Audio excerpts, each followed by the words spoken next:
Hello everyone, welcome to Delta Academy. This is Ranjan और आप देख रहे हैं आरंभ बैच, जिसमें बैक टू बैक हम लोग कंसेप्ट थ्रू क्वेश्चंस जो है वो रेगुलर सेशन पर देख रहे हैं। और अभी सेकेंड वीक ऑन गोइंग है।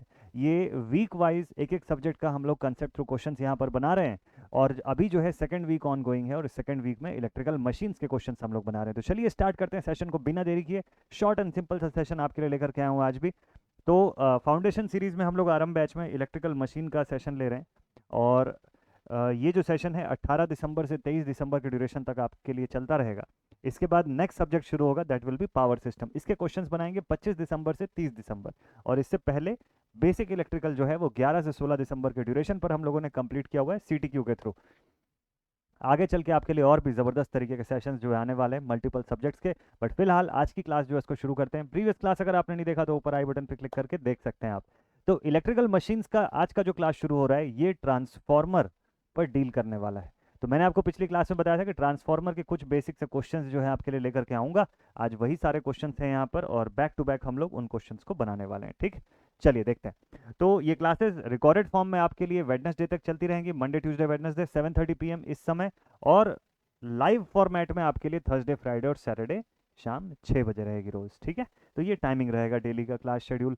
अब आज का 19 दिसंबर का शेड्यूल यानी कि डे 8 पे हम लोग पहुंच चुके हैं। इलेक्ट्रिकल मशीन सब्जेक्ट के क्वेश्चन आप देख रहे हैं और पहला क्वेश्चन बिना देरी किए आपके सामने मैं लेकर के आने वाला हूं। उससे पहले आज का टॉपिक जो है वो मैं आपको बता देता हूं कि आज का टॉपिक है ट्रांसफॉर्मर।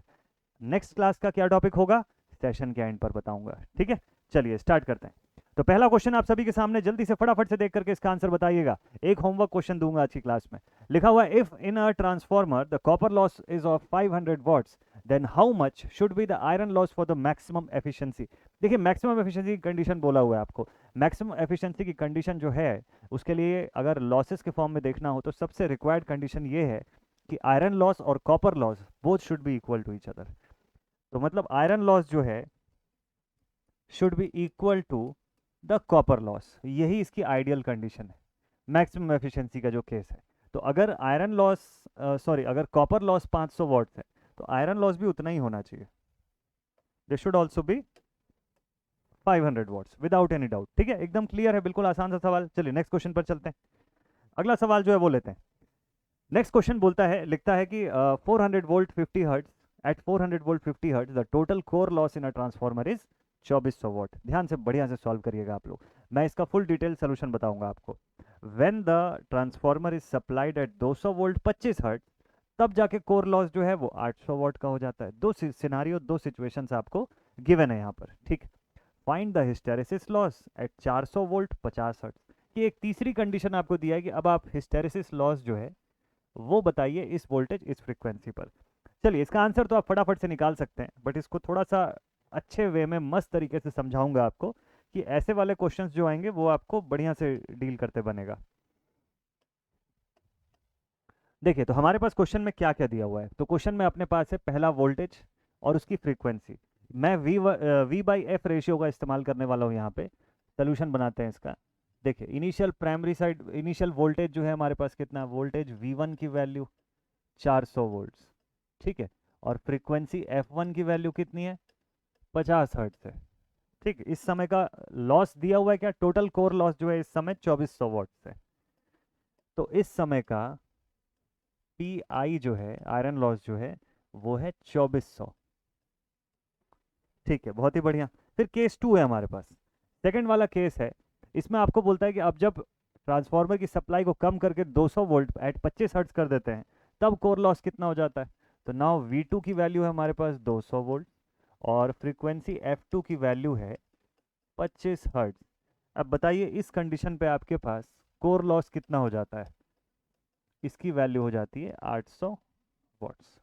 अच्छा, टोटल कोर लॉस है। कोर लॉस में आपको याद होना चाहिए कि इसमें हिस्टेरेसिस लॉस और एडी करंट लॉस दोनों ही इंक्लूडेड होंगे कोर लॉस के भीतर। ठीक है, तो दोनों मिला के कंबाइंड टोटल आपको दिया है, लेकिन सवाल के अंत में आपको बोलता है कि 400 वोल्ट 50 हर्ट्ज पे सिर्फ हिस्टेरेसिस लॉस कितना होगा वो बताइएगा, सिर्फ हिस्टेरेसिस लॉस।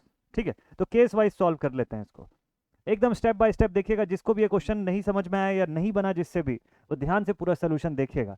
मैं फर्स्ट केस बताता हूं यहाँ पे, केस नंबर 1। फर्स्ट केस लेते हैं सबसे पहले। ठीक है, so let us start with the very first case. तो केस नंबर 1, पहले कंडीशन पर मैं अगर इसका v बाई एफ रेशियो देखूं और मैं यहाँ पे इसका पावर का एक्सप्रेशन बनाऊं, ठीक है, तो इसको कैसे लिखूंगा भाई? देखिए, मुझे मिलेगा यहाँ पे v1 बाई एफ वन, और v by F ratio constant रहेगा इसमें, ठीक है, v बाई एफ रेशियो तो कांस्टेंट रहेगा। तो कितना है भाई? देखिए, फर्स्ट केस हो चाहे सेकंड केस हो, दोनों में वैल्यू आपकी रेशियो की सेम ही आनी चाहिए। जैसे अगर आप चाहें तो लिख दीजिए 400 डिवाइडेड बाई 50, या फिर आप लिख दीजिए कि 200 डिवाइडेड बाई 25। दोनों से वैल्यू एक ही आएगी, बिल्कुल श्योर है, 100% ये कांस्टेंट ही रहेगा। तो मैं किसी भी एक को सॉल्व कर देता हूँ, बात तो वही है। तो 5 5 ज़ा 25, 5 4 ज़ा 20, 0 5 1 ज़ा 5 8 ज़ा। तो मेरे पास v बाई एफ रेशियो जो है, v बाई एफ रेशियो की वैल्यू जो है वो कितनी आ गई? 8 आ गई। ये बड़ा काम का डेटा है, अभी इसी का यूज़ करेंगे हम लोग।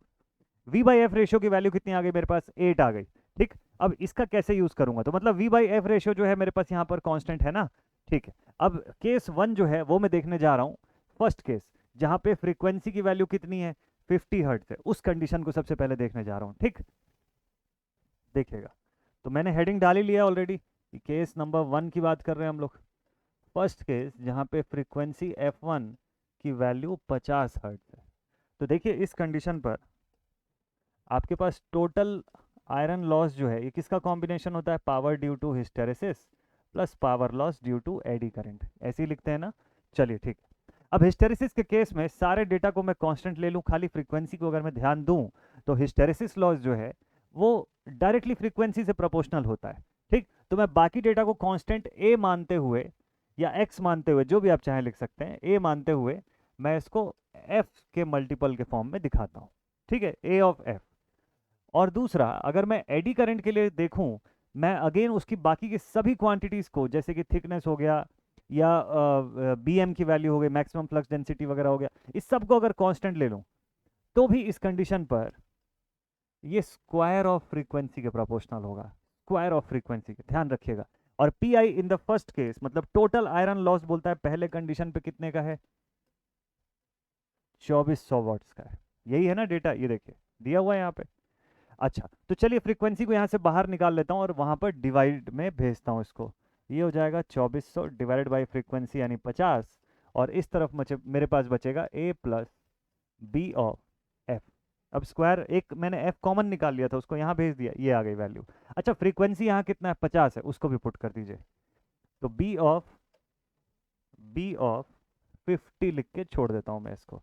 इसको चाहे तो आप सॉल्व कर सकते हैं, इसको सिंप्लीफाई कर दीजिए, ये हो जाएगा 5 4 ज़ा 20, 24 40, 5 8 ज़ा 40 is equals to a plus 50 b।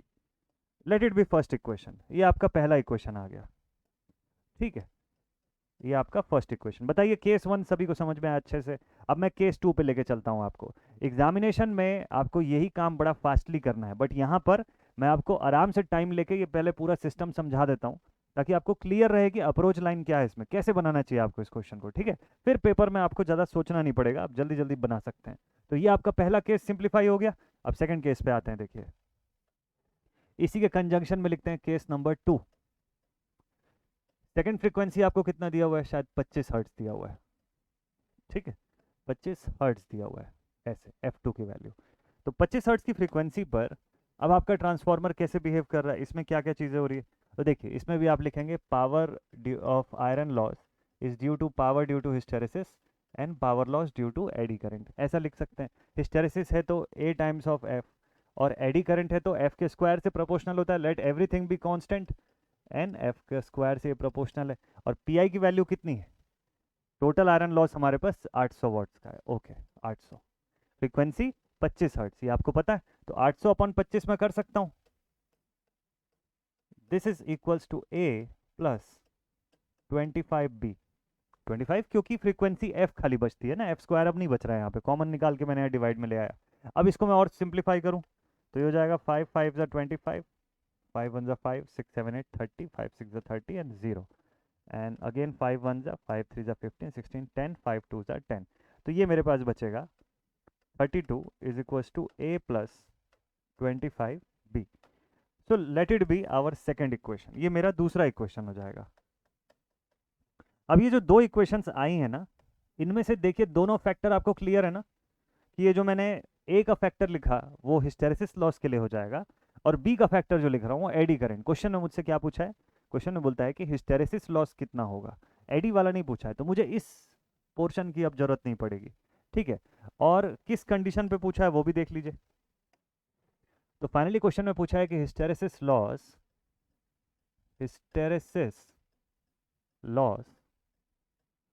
Eight 50 hertz 400 volt, यही दिया है क्वेश्चन में।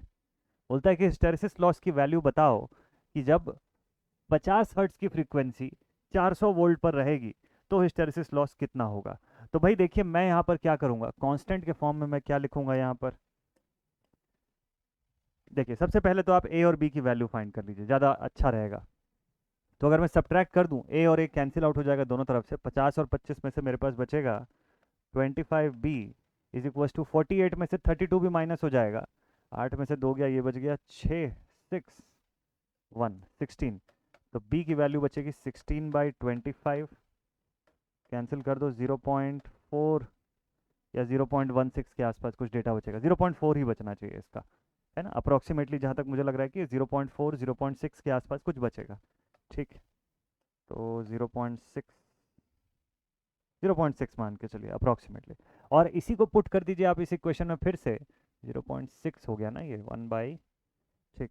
तो इससे आपका जो आंसर है वो आ जाएगा 48 और 50 टाइम्स ऑफ 0.6, माइनस हो जाएगा इधर से, तो ये आपके पास बचेगा, ए की वैल्यू आ जाएगी 16।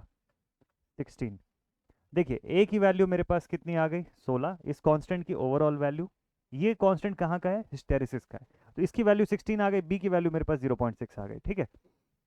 अब अगर अप्रोक्सीमेटली 16 के आसपास आ रही है राउंड फिगर में, तो अब अगर मेरे पास ए की वैल्यू 16 है और मुझे खाली हिस्टेरेसिस लॉस से मतलब है, तो मैं यहाँ क्या फॉर्मूला यूज़ करूँगा, मैं यहाँ फॉर्मूला यूज़ करूँगा power due to hysteresis is equals to A into F. ये तो लिखना है, और क्या लिखना है हमको। ए की वैल्यू कितनी आई 16 आई, एफ कितना दिया क्वेश्चन में 50 दिया, कर दीजिए सॉल्व, 5 6 30 0 3 5 1 5 6 7 8 800 वाट।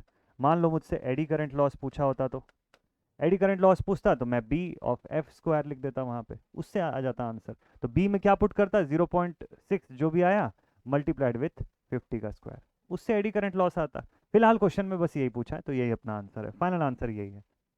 तो 800 watt is our final answer of the question. Option D जितने भी लोगों ने टिक किया बिल्कुल करेक्ट आंसर है। क्लियर, ये एकदम स्टेप बाय स्टेप सोल्यूशन था इसके एक्चुअल मेथड के थ्रू, इसका एक्चुअल मेथड के थ्रू आपको इसको ऐसे सिंप्लीफाई करना था, ठीक है। ये केस 1 केस 2 बना करके हमने इसको पूरा फुल ऑन सॉल्व किया, v/f रेशियो जो है वो भी हम लोग इसका निकाल लिया यहाँ पे, और पूरा बेसिक से हम लोगों ने इसको सिंप्लीफाई कर दिया। ओके चलिए नेक्स्ट अगले क्वेश्चन पर चलते हैं।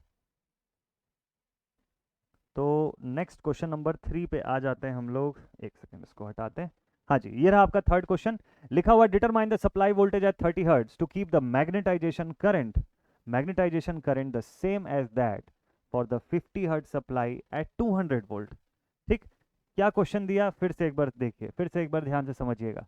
क्वेश्चन आपको ये बोलता है कि बताइए कि सप्लाई वोल्टेज एट 30 हर्ट्ज कितने का रखा जाए कि मैग्नेटाइजेशन करंट सेम रहेगी for 50 hertz supply at 200 volt. भाई देखिए यहाँ पे आपको V1 की वैल्यू 200 वोल्ट्स दिया हुआ है और F1 की वैल्यू सेम, यहाँ पर भी V/F रेशियो की जरूरत है आपको।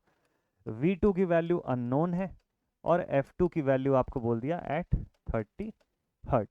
अब मैग्नेटाइजेशन करंट अगर आपको कांस्टेंट रखना है, मैग्नेटाइजेशन करंट कांस्टेंट रखना है, तो बेसिकली φm की वैल्यू कांस्टेंट हो जाएगी ना। यहाँ पे देखिए मैक्सिमम फ्लक्स जो है इसकी वैल्यू आपको कांस्टेंट रखना है। अच्छा इसकी वैल्यू कांस्टेंट कब होगी, जब V/F जो है ये कांस्टेंट हो जाएगा। तो अल्टीमेटली बात तो वही है ना कि V/F आपको कांस्टेंट रखना है, कर दीजिए यहाँ पे V/F कांस्टेंट। अगर V/F कांस्टेंट होना होगा तो ये हो जाएगा 200/50 V1/F1 should be equal to V2 upon 30। इसको उधर भेज दीजिए तो V2 हो जाएगा आपके पास 200 इंटू 30 डिवाइडेड बाई 50, ठीक है। 5 4 ज़ा 20 0 4 3 ज़ा 12 120 volts. This is our answer.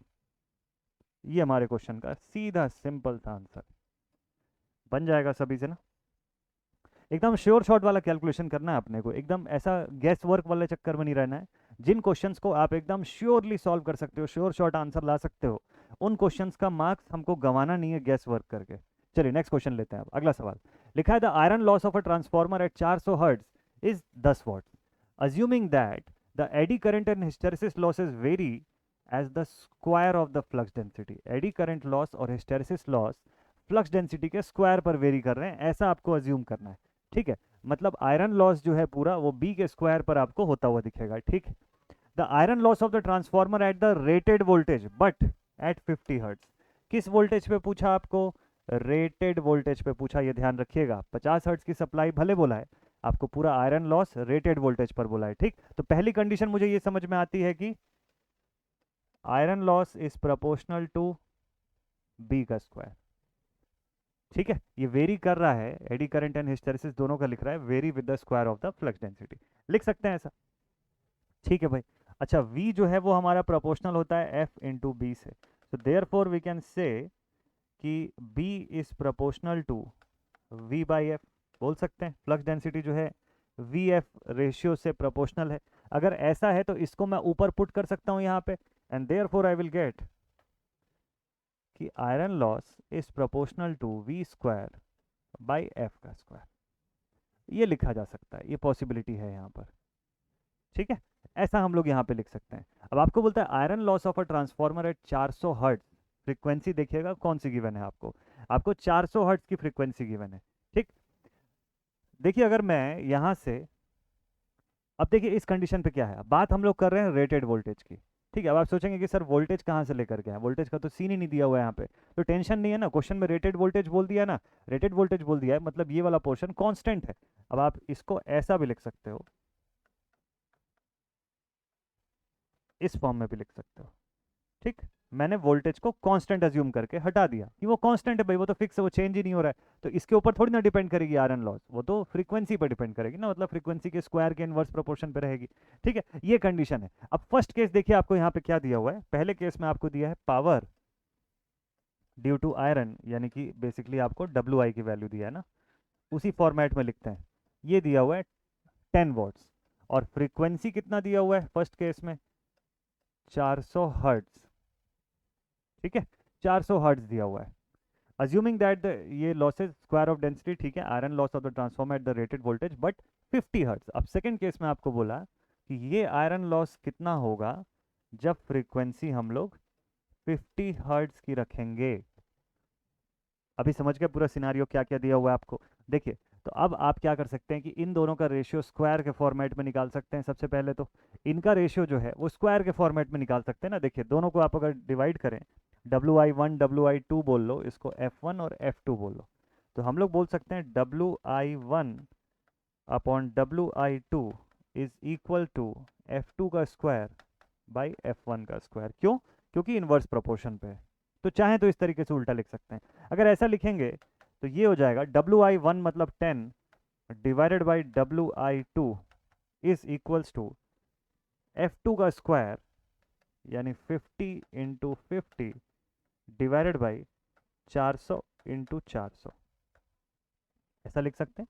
तो फाइनली वी कैन से कि WI2 is equals to 10 times of 400 into 400 upon 50 into 50। ये सॉल्व कर दीजिए, आपका आंसर आ जाएगा, एकदम क्लियर कट आंसर आएगा इससे। चलो सॉल्व करते हैं इसको।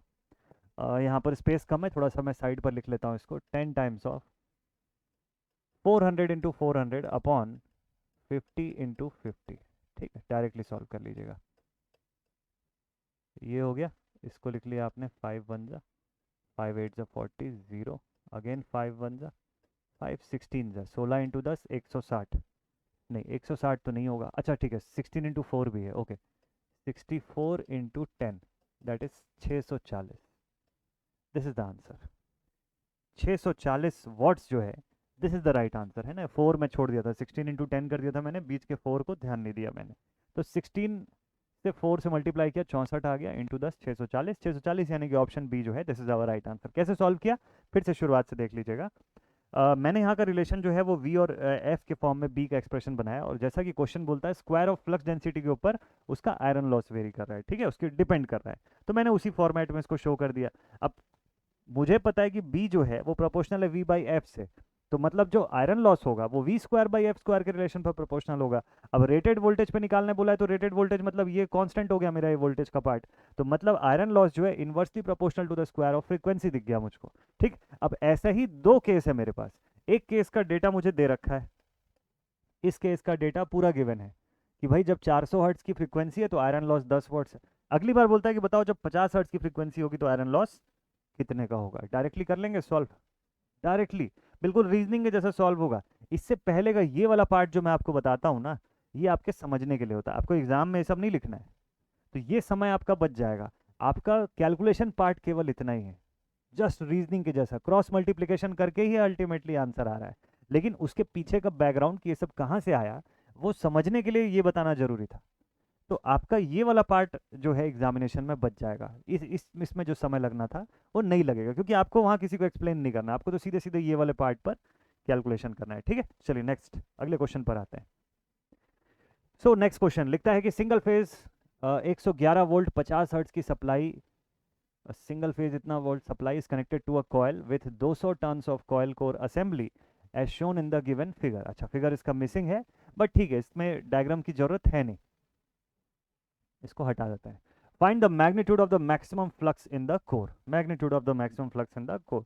आप चाहें तो ऐसा डायग्राम अज्यूम कर सकते हैं, बट फिलहाल उतना कोई नीड है नहीं यहाँ पे, है ना, उसकी भावनाएं हम लोग समझ गए क्वेश्चन की। तो बोलता है कि सिंगल फेज इतना वोल्ट्स का सप्लाई इतना फ्रीक्वेंसी का कनेक्ट किया coil with N number of turns, ठीक है। Find the magnitude of maximum flux, phi M पूछा है, ईएमएफ इक्वेशन से बन जाएगा क्या, E is equal to 4.44 into F into phi M into N. Transformer का ईएमएफ इक्वेशन जो हम लोग डिराइव करते हैं उसी से बना दीजिए ना, डायरेक्टली आंसर आ जाएगा, और कुछ करना ही नहीं पड़ेगा आपको। आपको फाई एम पूछा है क्वेश्चन में ना, ई की वैल्यू 111 दिया हुआ है, लिख दीजिए 111 divided by 4.44 multiplied with frequency कितना है 50, और एन की वैल्यू कितना दिया हुआ है 200 दिया हुआ है, इसी से फाई एम आ जाएगा। सिंप्लीफाई कर लीजिए, 2 5 10, ये हो गया 1000, 10,000, ठीक है, और मल्टीप्लाइड विथ 4.444, तो 3 जीरो इधर से और ऊपर, तो ये वैल्यू चली जाएगी 2.5 मिली वेबर के आसपास, और 3 जीरो माइनस में ना 0.000, ठीक है, तो 2.5 मिली वेबर का आंसर आना चाहिए। एकदम श्योर हूँ मैं कि यही आंसर आना चाहिए आपका, आंसर आपका यही रहेगा 2.5 मिली वेबर क्या, 25 नहीं आएगा, 2.5 ही आएगा, 2 से शुरू हो रहा है तो 2.5 ही एकदम करेक्ट आंसर है इसका, ठीक है। चलिए नेक्स्ट क्वेश्चन पर आते हैं। छठा सवाल अपने सामने आ गया, लगता है कि कोई थ्योरेटिकल टाइप का क्वेश्चन है, लिखा हुआ in order to minimise the inrush current in the single phase transformer supply switch should be closed at the instant when, supply switch को किस समय क्लोज किया जाए कि इनरश करंट को मिनिमाइज कर दिया जाए। देखिए नॉर्मली क्या होता है, इनरश करंट कोई बहुत ज़्यादा नुकसान नहीं पहुंचाती है, लेकिन फिर भी पावर ट्रांसफार्मर के अंदर कुछ ना कुछ तो उसका ड्रॉबैक देखने को मिलता है। एनर्जाइज जब हम करते हैं एक ट्रांसफार्मर को, तो उस समय हैवी इनरश करंट जो है वो आती है, और ये इनरश करंट जो होती है ये लगभग 10-10 गुना ज़्यादा बड़ी रहती है as compare to the rated current. ये ध्यान रखिएगा, जो रेटेड करंट थी उस ट्रांसफार्मर की उससे 10 टाइम्स ज़्यादा बड़ी भी हो सकती है। तो अगर ऐसा है तो नॉर्मली देखा जाए तो ये कोई बहुत ज़्यादा नुकसान नहीं पहुंचाती, क्योंकि बहुत लॉन्ग टाइम तक के लिए नहीं रहेगी इनरश करंट, एक शॉर्ट ड्यूरेशन के लिए रहेगी। It will be just like a transient current, एक ट्रांजिएंट करंट का या ट्रांजिएंट स्टेटस पर वो रहेगी। लेकिन फिर भी इससे नुकसान ये होगा कि फॉल्टी ऑपरेशन हो सकता है, किसका, सीबी वगैरह का फॉल्टी ऑपरेशन हो सकता है, या जो फ्यूज़ लगा होगा उसका फॉल्टी ऑपरेशन हो सकता है, उसका ब्रेकडाउन हो सकता है। तो ऐसी कुछ कंडीशंस जो है या जो भी उससे एसोसिएटेड जो जिस सर्किट को वो ऑपरेट कर रहा होगा उस पर जो है असर पड़ सकता है इस चीज़ का। तो उसको कम करने का सबसे बढ़िया तरीका क्या है, उसको initially the switch should be closed at the instant when, switch को कब किस इंस्टेंट पर क्लोज किया जाए। तो इसका सिंपल सा आंसर है कि जब आपका सप्लाई वोल्टेज अपनी मैक्सिमम वैल्यू पे रहेगा उस इंस्टेंट पर आपको स्विच क्लोज करना चाहिए। सबसे बेस्ट कंडीशन जो होती है वो इसके अंदर यही होती है कि the supply voltage is maximum. तो इस क्वेश्चन का राइट आंसर जो है that should be option C, कि to minimise the inrush current in a single phase transformer supply switch जो है उसको उसी समय क्लोज करना चाहिए, उसी इंस्टेंट पे क्लोज करना चाहिए जब सप्लाई वोल्टेज अपनी मैक्सिमम वैल्यू पे, 12 टाइम्स वगैरह तो डिफाइंड हो गया, हमको उसकी मैक्सिमम वैल्यू पर होने वाली कंडीशन जो है उससे मतलब है। चलिए नेक्स्ट क्वेश्चन पे आते हैं। अगला सवाल इसमें लिखा हुआ है the maximum flux density in the core of a 250 by 3000 volts 50 hertz single phase transformer is 1.2 weber per square metre. ठीक है, determine the L V and H V turns of the transformer if the E M F per turn, ध्यान रखिएगा E M F per turn दे रखा है आपको question में 8 volts का है। तो अब तो ईजी हो जाएगा यहाँ से। देखो क्या क्या दिया हुआ है क्वेश्चन में, समझते हैं। आपको यहाँ पे एल वी और एच वी का वोल्टेज तो दिया है ना, voltage of L V side कितना है 250, voltage of H V side ये कितना है 3000। ठीक है, 50 हर्ट्ज सिंगल फेज ट्रांसफार्मर। अच्छा, बी की वैल्यू भी आपको दे रखा है 1.2 वेबर पर स्क्वायर मीटर या tesla. Determine the L V and H V turn of transformer if the E M F per turn, ये बढ़िया सी चीज़ दिया आपको, E M F per turn is 8 volts. E M F per turn कितना दिया हुआ है 8 वोल्ट का दिया है। तो क्या हम लोग नंबर ऑफ टर्न नहीं निकाल सकते क्या? आपको एल वी और एच वी का टर्न पूछा ना, देखिए बिल्कुल डायरेक्ट है और कुछ चीज़ की जरूरत नहीं पड़ेगी आपको। आप यहाँ से ये बोलेंगे कि देखिए यहाँ पे जब टर्न रेशियो आप देखते हैं ना, जब आप टर्न रेशियो की बात करते हैं तो N one by N two is equal to V one by V two लिखते हैं। ठीक है, ये बिल्कुल सही भी है कि भाई एन वन जो है वो प्रोपोर्शनल टू वी वन है। ओके, तो जब आप एल वी साइड की बात करेंगे तो number of turns in the L V side कैसे निकालेंगे? तो वोल्टेज है आपके पास 250 और ईएमएफ पर टर्न जो है वो 8 है, तो इससे कितने टर्न है वो पता चल जाएगा आपको। कैसे पता चलेगा? 8 2 जा 8 3 जा 24, 10 8 1 जा 8, 31 पॉइंट समथिंग, 31 पॉइंट समथिंग। तो देखिए जब नंबर ऑफ टर्न्स की बात होती है ना, तो वहाँ पे पॉइंट्स में डेसिमल में बताने का कोई सीन नहीं बनता। 31 से बड़ी वैल्यू है तो मैं इसको अप्रोक्सीमेटली 32 लिख देता हूँ, 32 टर्न्स। और पहले चेक करता हूँ कि ऑप्शन में कहीं पे दिख रहा है क्या 32 टर्न्स एल वी साइड का दिख रहा है, एन ऑफ एल वी। ये तो सही डेटा मिल गया ना मुझको। यहाँ भी देखिए 32 है लेकिन एच वी साइड का दिया हुआ है। एच वी साइड के लिए तो मैं 3000 का डेटा डिवाइड बाई 8 करूंगा, उससे आंसर आएगा। तो फिलहाल वहां तक जाने की जरूरत ही नहीं, आपका आंसर तो मिल गया आपको, D option is the right answer.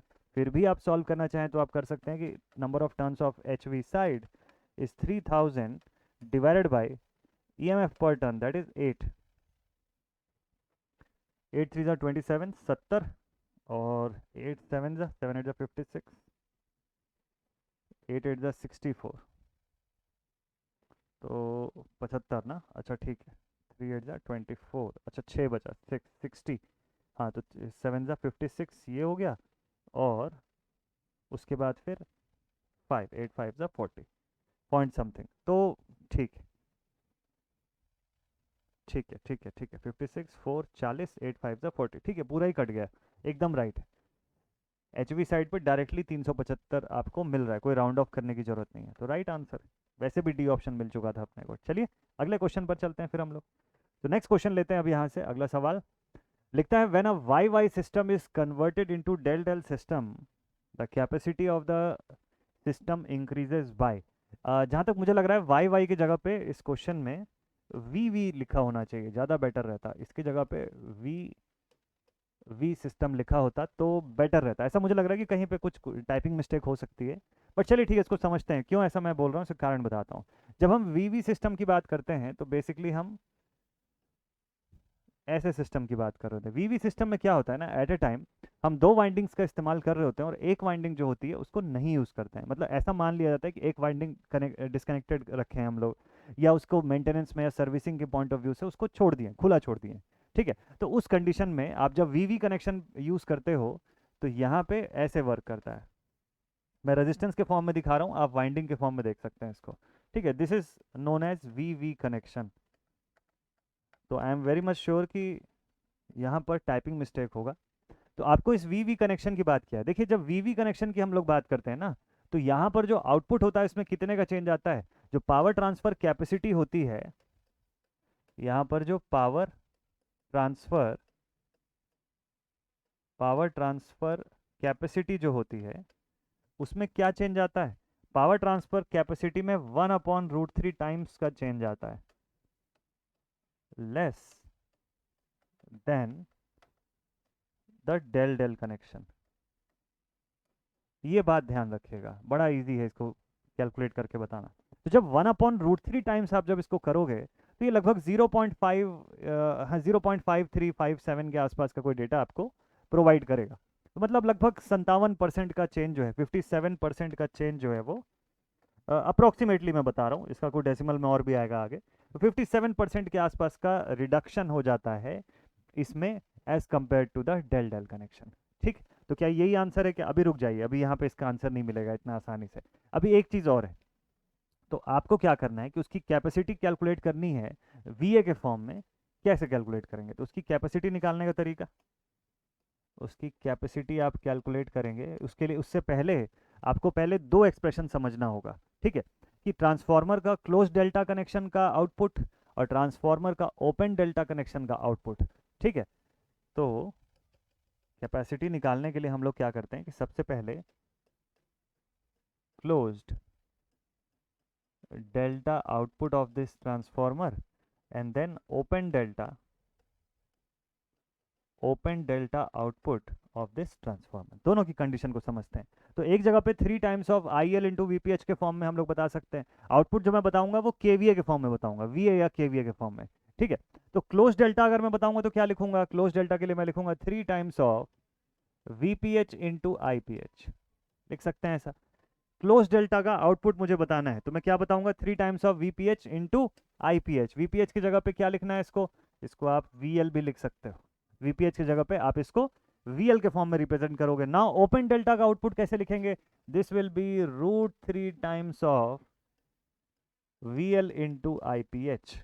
This will be √3 times of, जब ओपन डेल्टा की हम बात करते हैं तो यहाँ पर √3 का फैक्टर जो है उसको यूज करते हैं। ठीक है, this will be √3 times of VL into IPH. अब अगर सपोज कर लीजिए आपको परसेंटेज इंक्रीज कैलकुलेट करके बताना है, परसेंटेज इंक्रीज, आपको क्वेश्चन में यही बोला ना, capacity of the system increases by कितने प्रतिशत बढ़ा। दोनों सिचुएशंस को यूज कर लीजिए। Percentage increase in capacity is equals to percentage increase in the capacity. देखिए VL into IPH, VL into IPH ऊपर और नीचे दोनों जगह आ जाएगा, उसको कॉमन निकालूंगा तो कट जाएगा, कैंसिल आउट हो जाएगा वो। ठीक, तो ये इसको मैं मुझे किस तरीके का लिखना चाहिए? इसको मुझे लिखना चाहिए 3 माइनस √3 अपॉन √3। बिल्कुल सिंपल है, डायरेक्टली लिख दीजिए इसको। मतलब क्या हो जाएगा, इसको कैसे मैं लिख रहा हूँ ये मैं बता देता हूँ। Volt ampere of del del minus volt ampere of open segment upon volt ampere of this into 100 भी कर दीजिए। परसेंटेज में बताएंगे आप, क्योंकि आपको परसेंटेज इंक्रीज में पूछा है, तो इस फॉर्म में आप इसका रिप्रेजेंटेशन कर सकते हैं। ठीक, तो इस फॉर्म में जब लिखेंगे तो जो मैंने आपको जो ये शॉर्टकट करके बताया, आप इसको फुल लेंथ चाहे तो लिख सकते हैं। यहाँ पे आप लिखेंगे कि सबसे पहले क्या लिखेंगे कि भाई आप यहाँ पे 3 times of V L into I P H minus √3 times of V L into I P H. भाई V L into I P H को कॉमन बाहर निकाल दीजिए तो अंदर बचेगा 3 माइनस √3। नीचे क्या आपने लिखा? अगेन आपने लिखा √3 times of V L into I P H, उसको भी बाहर निकाल दीजिए। दोनों को ऊपर नीचे कैंसिल आउट किए, V L I P H हर जगह से कैंसिल आउट हो गया, आपके पास ये डेटा बचा। इसी को मैंने डायरेक्टली लिख दिया था बस, और कुछ नहीं। तो 3 minus √3 divide by √3, this value will give you an output of approximately 70%, 0.7 के कुछ कुछ आएगा ना लगभग, क्योंकि इंटू 100 भी करना है आपको साथ में। तो 0.07 ना, 70% के आसपास, 73% के आसपास कुछ समथिंग आना चाहिए, 72% के लगभग। क्वेश्चन में 73.2 दिया हुआ है, तो 73.2 को ही मैं टिक कर देता हूँ। मैं कैलकुलेट नहीं कर रहा हूँ, जस्ट एक अप्रोक्सीमेशन से आपको बता रहा हूँ। आप कैलकुलेट कर लीजिएगा, हो सकता है एग्जैक्ट वैल्यू आ जाए, बट करीब करीब में भी एक ही वैल्यू मुझे दिख रहा है तो मैं इसी को टिक कर रहा हूँ, क्योंकि 70s के रेंज में एक ही ऑप्शन दिया हुआ है। मान लो अगर और मल्टीपल ऑप्शन होते इसी रेंज में, तब फिर मैं उनको कंसिडर करता है। ठीक है, तो ये ऑप्शन जो है अपना बिल्कुल राइट आंसर है। चलिए नेक्स्ट क्वेश्चन पर आते हैं। अगला सवाल क्वेश्चन नंबर 9 पे हम लोग पहुंच गए। बस मज़ा आ जाएगा बढ़िया से। न्यूमेरिकल अगर अच्छे से सॉल्व कर लिया और सारे क्वेश्चन आपने सही बना दिए तो बहुत ही बढ़िया रहेगा। लिखा हुआ है for a transformer given of 100 kVA 220 by 6000 volts transformer, short circuit test is perform. ठीक है, what current rating is needed. Short circuit test अगर परफॉर्म करना है तो कितनी करंट रेटिंग यहाँ पर नीडेड रहेगी। एक क्वेश्चन आपके लिए मैं होमवर्क देने वाला था, चलिए इस क्वेश्चन को एज अ होमवर्क बनाइएगा। इस क्वेश्चन को होमवर्क के तौर पर लीजिए और एक बार ट्राई करिएगा।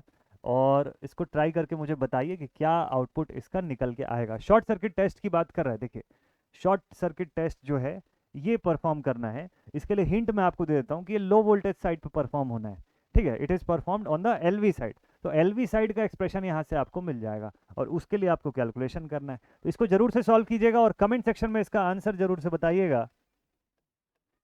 कमेंट सेक्शन में इसका आंसर जरूर से बताइएगा, ठीक। चलिए last question of the session, आज के सेशन का आखिरी सवाल जो है वो मैं बता देता हूं आपको।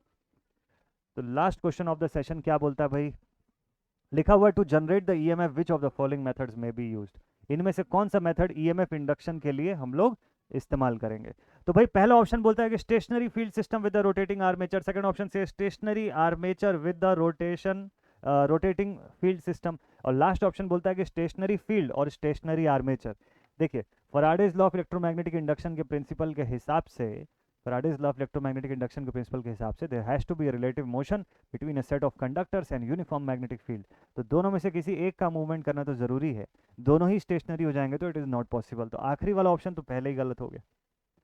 अब ईएमएफ का इंडक्शन जो है वो दो फॉर्म में हम लोग करते हैं। कौन कौन सा दो फॉर्म होता है, तो एक होता है स्टैटिक फॉर्म, दूसरा होता है डायनामिक फॉर्म, ठीक। स्टैटिकली भी आप ईएमएफ इंड्यूस कर सकते हैं जहां पर चेंजिंग नेचर की फील्ड जो है हम प्रोवाइड कर देते हैं, जैसे कि एसी सप्लाई देते हैं उससे बनने वाला मैग्नेटिक फील्ड और ऑटोमेटिकली चेंजिंग नेचर का होता है, टाइम वेरिंग नेचर का होता है। तो एक तो उस तरीके से हो सकता है। दूसरा डायनामिकली इंड्यूस्ड ईएमएफ जो खास तौर पे रोटेटिंग मशीन्स के अंदर होता है, जहां पे फिजिकली हम मूव करवा सकते हैं दोनों सिस्टम्स को एक दूसरे के रिस्पेक्ट में, ठीक। तो वो डायनामिकली इंड्यूस्ड ईएमएफ होता है। प्रिंसिपल वही है, तरीका दो अलग अलग है।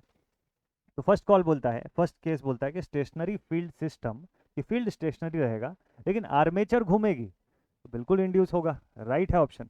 दूसरा ऑप्शन बोलता है कि स्टेशनरी है होगा आर्मेचर लेकिन फील्ड घूमती रहेगी, तो ये भी option right. Even this one is also right, बस थर्ड ऑप्शन को छोड़ के सब राइट है। तो 1 और 2 यानी कि डी ऑप्शन जो है इस क्वेश्चन का करेक्ट आंसर। क्लियर है। ट्रांसफॉर्मर के बिल्कुल कुछ थोड़े से क्वेश्चंस में लेकर के आया था आज, तो दैट कि जब हम लोग लाइव सेशन पे आए तो ज़्यादा क्वेश्चंस बनाए और ज़्यादा मजा आएगा। अभी बस इतना रहे कि आप जो पढ़ रहे हैं आपको साथ साथ में उसके क्वेश्चंस भी मिलते चले जाएं रेगुलर बेसिस पे। इसीलिए मैं आपको पहले से अब बता रहा हूँ कि अगले दिन क्या टॉपिक का क्वेश्चन लाने वाला हूँ, सो दैट कि आप मस्त से पढ़ाई कर लें, प्रिपेयर हो जाएं, फिर रैंडमली उस टॉपिक के अंदर से कहीं से भी सवाल रहे तो आपसे बन जाना चाहिए, ठीक है। तो इस वजह से ये बहुत ज़्यादा इंपॉर्टेंट है कि जब भी मैं आपको पहले से टॉपिक बताऊं तो आप उसको मस्त तरीके से प्रिपेयर करके रखें। तो कल का टॉपिक जो है, कल के सेशन का टॉपिक जो है वो क्या होने वाला है, तो भाई कल के सेशन का जो टॉपिक रहेगा that will be induction machines. आप बोलेंगे सर इंडक्शन मशीन्स तो बड़ा टॉपिक है, इसमें से क्या कंप्लीट इंडक्शन मशीन्स में से कहीं से भी सेलेक्टेड क्वेश्चंस मैं आपके लिए लेकर के आऊँगा। इस पूरे सभी टॉपिक के अंदर से कहीं से भी क्वेश्चंस रहेगा। Induction machine, complete induction machine आप अच्छे से प्रिपेयर करना शुरू कर दीजिएगा और इसके भीतर से क्वेश्चन, थ्योरेटिकल क्वेश्चन भी और न्यूमेरिकल क्वेश्चन भी, मिक्स क्वेश्चन लेकर के आऊँगा अगली क्लास में आपसे मिलने के लिए, ठीक है। और बढ़िया से हम सवाल को सॉल्व करेंगे। फिलहाल आज का 9th क्वेश्चन आपका होमवर्क है, कमेंट सेक्शन में जरूर से आंसर बताइएगा, ठीक। तो मिलते हैं आप सभी से अब नेक्स्ट सेशन में। Till then take care all my students and stay connected. बढ़िया से प्रिपरेशन करते रहिए, हर रोज बैक टू बैक क्वेश्चन के सेशन और साथ ही साथ आपके लिए प्रिपरेशन सेशन दोनों ही चलते रहेंगे, इस चैनल पे लगातार आते रहेंगे। मिलते हैं आप सभी से नेक्स्ट वीडियो में। Till then take care and just stay connected. Thank you very much.